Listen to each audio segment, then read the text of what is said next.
Assalamualaikum warahmatullahi wabarakatuh. Jumpa lagi dengan kami dari lereng Gunung Slamet terkait dengan berita yang saat ini sedang viral beredar di media sosial terkait dengan pernikahan dua sejoli, yaitu 2 ekor anjing yang pernikahan tersebut memakai adat istiadat Jawa dengan komplit atribut pakaian adat Jawa Yogyakarta. Terkait hal tersebut, maka pada kesempatan yang berbahagia ini telah hadir Gusmar dari KBN Nusantara. Terkait dengan hal tersebut, saya ingin menanyakan hal tersebut agar ini tidak rancu. Apakah boleh adat budaya Yogyakarta yang notabene adiluhung diperuntukkan untuk hewan yang dalam hari adalah anjing? Untuk itu saya ingin meminta pendapat kepada Gusmar bagaimana terkait dengan isu atau pernikahan 2 anjing ini. Monggo.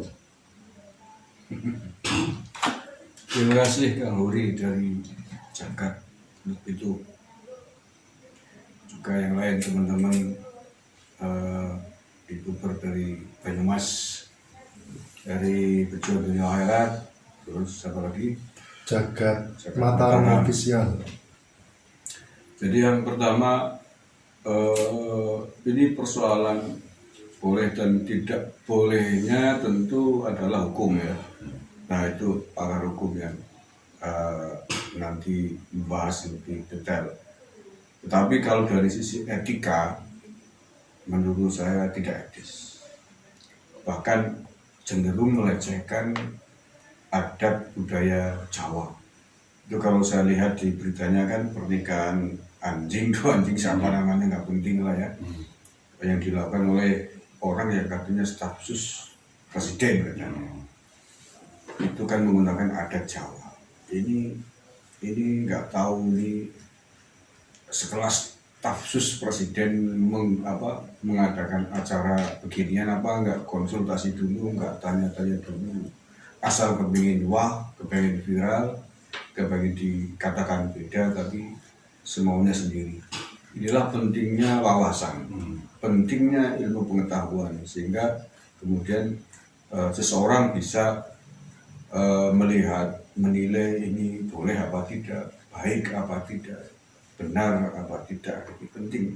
Ini bagi para IO juga, ini tidak cukup hanya pintar menjual, tapi juga harus bisa melihat barang yang dijual ini benar apa enggak gitu loh, etis apa enggak gitu loh, nabrak budaya apa tidak. Ini PR bagi dunia entertainment kita, artis-artis kita. Ini kan banyak sekarang generasi milenial yang tidak paham begituan. Inginnya viral ya, bikin yang serba unik tapi nabrak adat istiadat, nabrak aturan. Kalau menurut saya nggak etis lah. Itu ya tadi saya lihat melecehkan pranata budaya kita. Itu kan yang budaya adat untuk manusia, bukan untuk manusia. Satu, yang kedua, kalau kita mau melacak sejarah dulu, apa pernah ada model pernikahan adat Jawa digunakan untuk binatang? Saya kira belum pernah menemukan kan, belum pernah ada gitu. Berikutnya, kalau persoalan dana yang katanya habis sampai 200 juta ya, itu sih saya kira nggak masalah ya. Bagi saya mungkin 200 juta itu besar ya, untuk hanya menikahkan anjing gitu.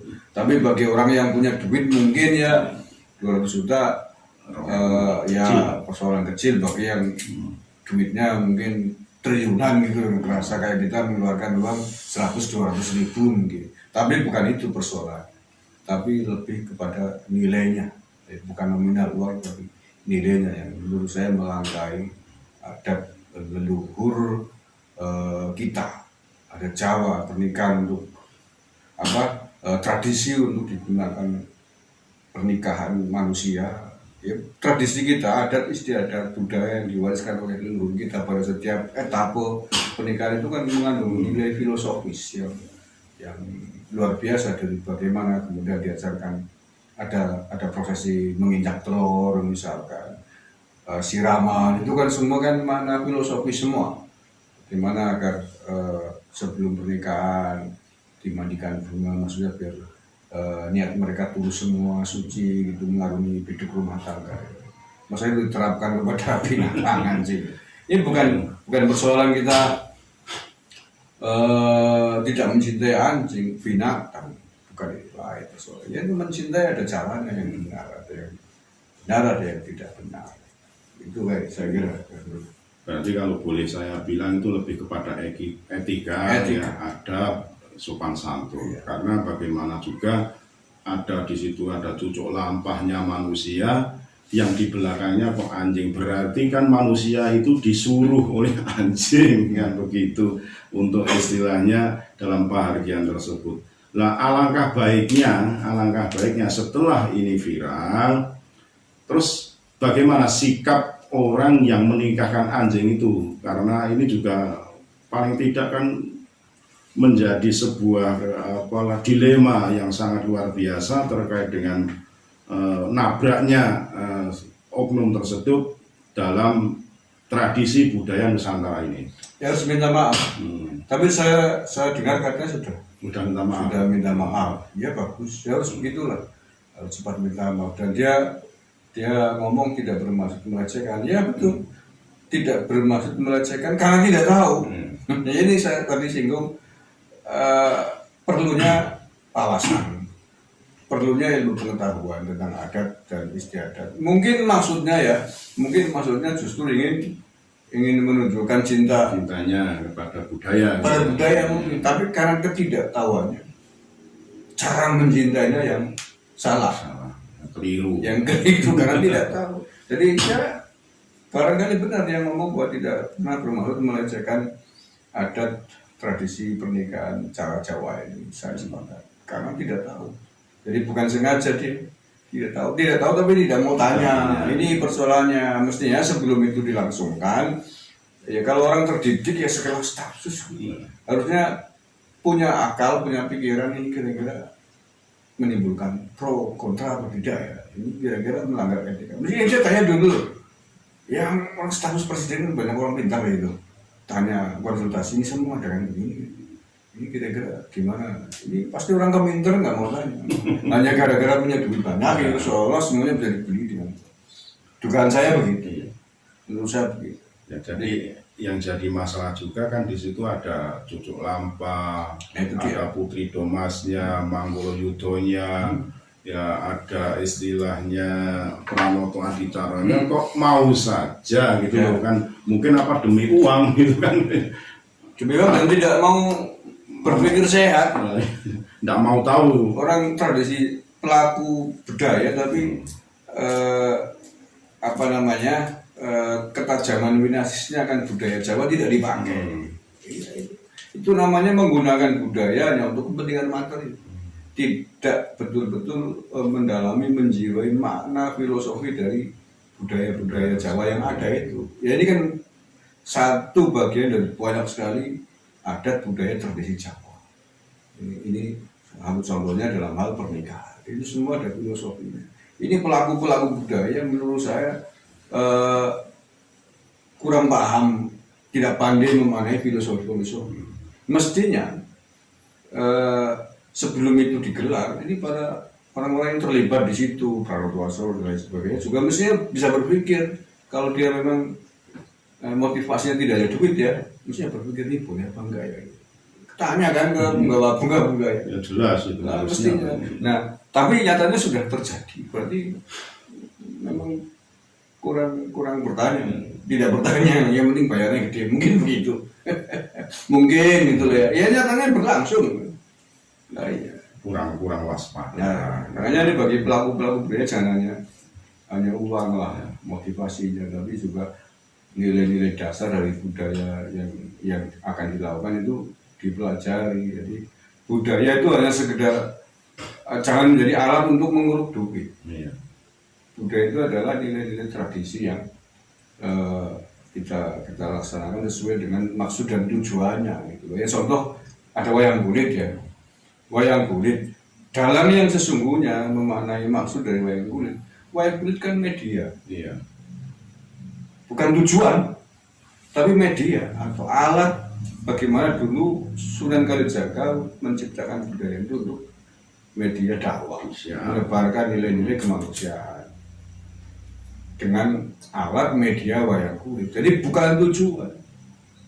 Nah, dalam hari ini kan saya lihat juga banyak yang menjadikan itu sebagai puncak tujuannya. Bukan menjadikan wayang kulit sebagai media menebarkan nilai-nilai agama, nilai-nilai kemanusiaan, tapi alat untuk mencari uang. Sehingga kemudian banyak aturan filosofi di dalam dunia perwayangan yang melenceng dari pakem. Itu contoh lain. Kalau boleh saya bilang sekarang itu hanya mementingkan tontonan bukan tontonan. Iya, kan begitu. tontonan menjadi tujuannya tontonan. Padahal tontonan itu hanya sebagai alat media. Kalau dalam Islam media dakwah, bukan tujuannya. Sama dengan tadi pernikahan tersebut kan istilahnya suatu hal yang sangat sakral, tapi justru digunakan hanya untuk biar viral atau untuk sekedar hanya dianggapnya sebagai hiburan atau tontonan yang istilah tidak bermanfaat, itu kan justru mencederai daripada budaya itu sendiri gitu. Ya mestinya kan kalau tradisi perkawinan binatang ya pakai cara binatang. Ya misalkan menikahkan di hotel itu diundang teman-teman pencinta anjing, undang 100 pecinta anjing, bawa anjingnya semua, kasih suguhan daging semua piring. Suruh pesta daging gitu ya. Tradisinya anjing binatang kan ya begitu gitu loh. Yang pesta ya anjing, mau pernikahan anjing gitu loh. Sing nikah anjing, tamunya manusia. Dan luar biasa kacau lah ini pokoknya. Suruh menghormati anjing, begitu caranya. Sekali lagi bukan benci anjing. Ya mestinya yang diundang adalah para pecinta anjing. Undang semuanya, anjingnya dibawa masing-masing, dikasih suguhan anjing. Suguhan anjing apa daging, misalkan masing-masing disuguhi sepiring daging. Kalau saya tidak bisa membayangkan begini, seandainya itu anjing dinikahkan dengan istrinya, lihat anjing yang cantik kan ingin mengawini begitu. Kayak kan jadi rame kalau mau kira gitu, undang yang diundang para pecinta anjing, bawa anjingnya masing-masing di situ, nggak usah pakai tradisi undang, adat budaya macam-macam gitu. Tanggapin musik anjing apa yang suka. Musik gonggongan anjing. Saya kira begitu ya, cukup kita perbincangan pada malam hari ini terkait dengan tadi mengenai pernikahan dua sejoli, Nak Nanda dan Nak Mas Anjing yang tadi bikin kontroversi. Demikian, semoga ini menjadi pencerahan buat kita semua.